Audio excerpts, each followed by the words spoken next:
Yeah, my name's Don Mortimer. I'm with Fireline Consulting. I'm a wildland fire consultant. I work with a number of different agencies on their wildland fire issues. Lately, that's come into the interface of many communities, and we've been working with communities to develop wildfire protection plans where we go out and assess the hazard to the community from wildfire, propose some recommendations to deal with those hazards, and then look at different ways of prioritizing certain areas for getting those mitigated treatments put in place. And what we're doing here on Zuckerberg Island is putting some fuel treatments in place that will prevent a wildfire that might occur on a hot, dry, windy day in July from developing into a really destructive crown fire. Well, where this island is certainly one of the worst hazards. We also have an area to the west of the city as you're approaching along the Highway 3 corridor west into the city, and down along the Mary Creek area. The biggest danger there is when you do get a fire, and when it gets to larger magnitudes, you get a lot of embers that drift in front of the fire, and that causes a lot of the fire spread. The embers will land on the houses, the roofs, the decks, and that sort of thing. So that's what we want to prevent, is that fire from spreading. For the fire department itself, it certainly reduces the fire hazard rating of the island, which means it will give us more of an opportunity if a fire does start. It will certainly reduce the spread of fire. Essentially what we're doing is taking out the small trees, pruning the tree branches that are within 6 feet, 2 meters of the ground, and cleaning up any accumulations of branches and debris on the ground. The idea being to stop a surface fire ignition from getting enough intensity to start climbing up the trees and getting up into the tops or the crowns of the trees where it can become that crown fire, very destructive sort of fire behavior that people often hear about in the peak of fire season when we're evacuating communities and having to deal with these large destructive wildfires. That is the type of fire that we're trying to prevent from developing adjacent communities, and this is the type of treatment we're proposing to have done to do that.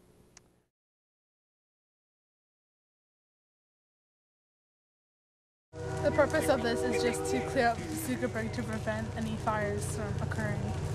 And the natural process usually in a forest is like fires will come in and clear out what's supposed to be cleared out, but because of the fire suppression, the forest isn't naturally cleared out, and so we're just doing it manually right now and preventing any fires from occurring.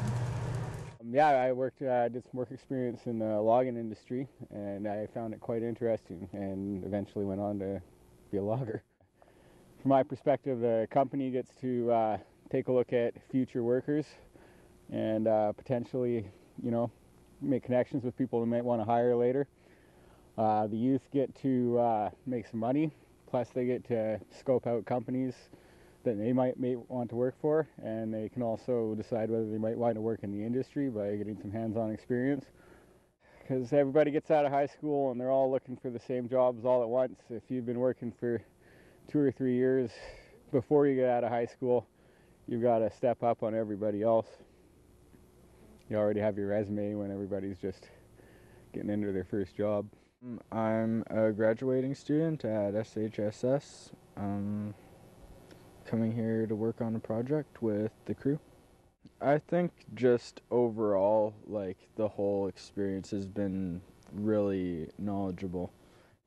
The classroom stuff was sort of more just droning through facts and doing a test, and then the field work was a lot more interesting with how to set up pumps and how to construct a fire line, a dirt line, wet line. So overall it was just it was really cool to see how people do the fire suppression in different foresting industries. Yeah, it is pretty much a course. I'm doing this for pretty much credits for school, and yeah, so I could graduate.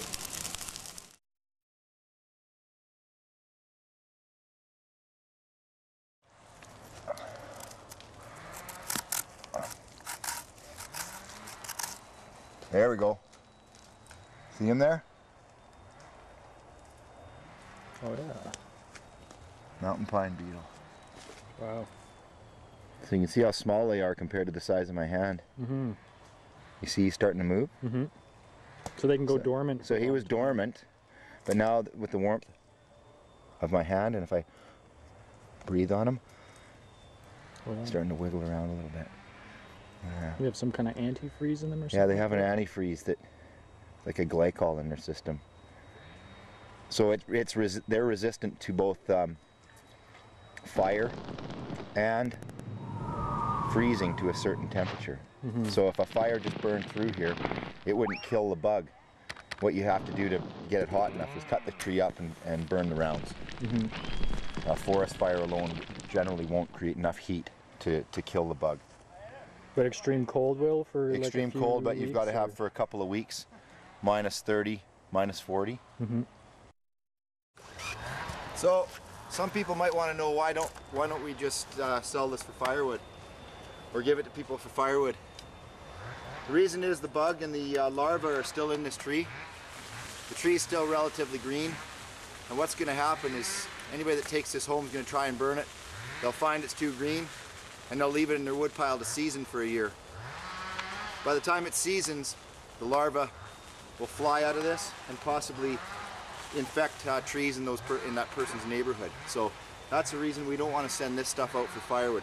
It's a nice sized tree, would make great firewood, but we want to make sure we don't transfer the bug from the island somewhere else in the city of Castlegar.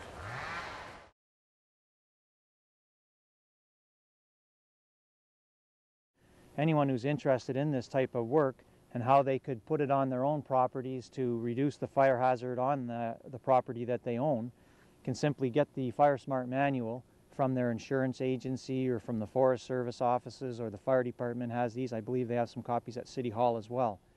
And we are providing Zuckerberg Island fuel treatments as kind of a demonstration.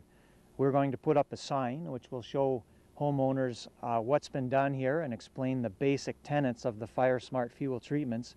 And we're hoping that homeowners can then go on to their own properties and put some of these fuel treatments to work in protecting their own structures from the wildfire that can come easily rolling towards Castlegar from certain areas on the west side of the city are particularly vulnerable to this type of fire.